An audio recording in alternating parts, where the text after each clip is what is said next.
You know, gas prices are very high here, but at least we're not in Asheville, huh? Yeah, believe it or not, you could be paying more. Look at these prices here. These are just averages from around the Carolinas today.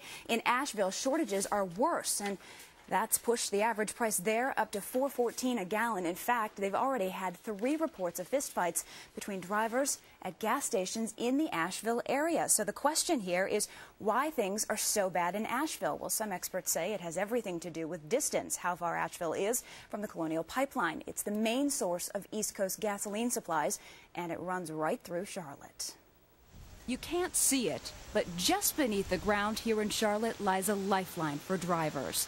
The Colonial Pipeline. It begins in Houston, where gas, kerosene, diesel, even jet fuel from refineries goes into the pipeline and starts its long journey up the eastern seaboard. Eventually, that gas ends up here at Colonial's terminal, just off of Mount Holly Road in West Charlotte.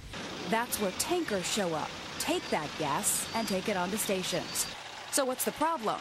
The Colonial Pipeline is at full capacity, but there's not enough gas going in. We have a wide swath of this country from Texas all the way up through Ohio that still has power problems, and that affects the pipelines, that affects the terminals, and that's going to affect your ability to get gas.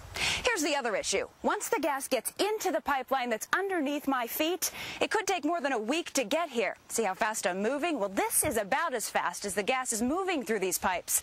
We're talking about 3 to 5 miles per hour. In all, it takes 18 days for a batch of gas to make it from Houston to its end in New York Harbor.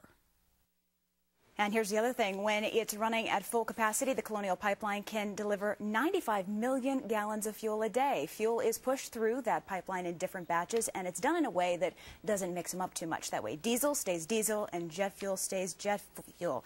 Now, it's also cheap. Colonial says it costs less to pipe in 12 gallons of gas from Houston to New York than it is to mail a letter. It just takes a long time. It does. It's kind of a